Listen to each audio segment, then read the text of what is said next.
এই ড্রেসটা করতে গিয়ে আমাকে যে এত সমস্যার সম্মুখীন হতে হবে আমি আগে বুঝতে পারিনি। রাধে রাধে। ভিডিওটা সেকেন্ড পার্ট নিয়ে চলে আসলাম। প্রথম পার্টে আমি দেখিয়ে দিয়েছিলাম ফ্যাব্রিকটা। তো চলো প্রথমে ব্লাউজের আমি পার্টটা বার করে নিলাম। প্রথমে আমি ভেবেছিলাম যে ওড়নাটা আমি কমপ্লিট করব, তার জন্য আমি লেসেসগুলো ফ্যাব্রিক থেকেই বার করে নিয়েছিলাম। কিন্তু এই যে লেসটা লাগানোর সময় আমি বুঝতে পারি যে সমস্যাটা কোথায় কোথায় হতে চলেছে। যেহেতু ফ্যাব্রিকটাতে ছিল প্রচুর কারদানার ওয়ার্ক, তো সেই ফ্যাব্রিককে সেলাই করা এবং মেশিনে নেওয়াটা খুবই বড় একটা চাপের বিষয়। প্রত্যেকটা পার্ট যেখানে যেখানে সেলাই পড়বে সেখানে সেখানে আমাকে কারদানাগুলো ভাঙতে হচ্ছিল।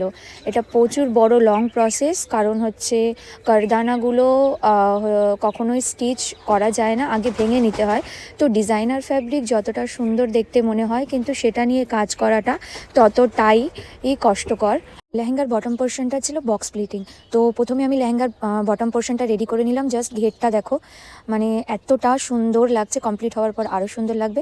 এবার ওড়নার কাজটা আমি শুরু করছি। লেসেসগুলো আগেই বললাম আমি ফ্যাব্রিক থেকেই বার করে নিয়েছিলাম, বাট দেখতেই পারছো আমি অলরেডি সুইয়ের বাক্স নিয়ে বসে আছি, কারণ এটাই স্টিচ করতে আমার প্রায় এক বক্স সুই আমার কিন্তু শেষ হয়ে যায়। প্রত্যেক 30 মিনিট অন্তর আমাকে সুই চেঞ্জ করতে হচ্ছিল, কারণ সুই ভেঙে যাচ্ছিল।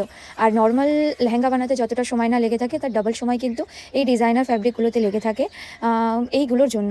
আচ্ছা, এবার আসছি তোমাদের আজকে স্পেশাল টিপস নিয়ে। সেটা হলো, যদি কোনো ডিজাইনার ফ্যাব্রিক নিয়ে তোমরা কাজ করো, অবশ্যই কারদানা থাকলে বা স্টোন থাকলে এগুলো আগেই তোমরা ভেঙে নিয়ে তারপরে কাজ করবে। আর হচ্ছে ডিজাইনার ফ্যাব্রিকের বটমে যদি এরকম চওড়া পাড় থাকে, তো সেক্ষেত্রে কিন্তু বক্স প্লিটিং বা তোমার হচ্ছে ছোটো স্মল প্লিটিংগুলো দিয়ে কিন্তু লেহেঙ্গা তোমাকে স্টিচ করতে হবে। এখানে যদি তুমি কোনো রকমভাবে আমব্রেলা করতে চাও, আমব্রেলা কিন্তু হবে না, সেগুলো ক্লায়েন্টকে আগেই জানিয়ে দেবে। আর হচ্ছে তোমার এখানে তুমি আরেকটা করতে পারো, তুমি হচ্ছে কলি লেহেঙ্গা বানাতে পারো, কিন্তু কলি লেহেঙ্গা এটাতে হবে না। তার কারণ হচ্ছে এটার যে কারদানাটা রয়েছে, প্রত্যেকটা কলিতে কারদানা ভাঙাটাও অনেক সময়ের ব্যাপার হয়ে যাবে, কাপড়টাও খারাপ হয়ে যাবে। তো এটা ছিল আজকের স্পেশাল টিপস তোমাদের জন্য। চলো তাহলে লেহেঙ্গার ফাইনাল লুকটা দেখে নিই।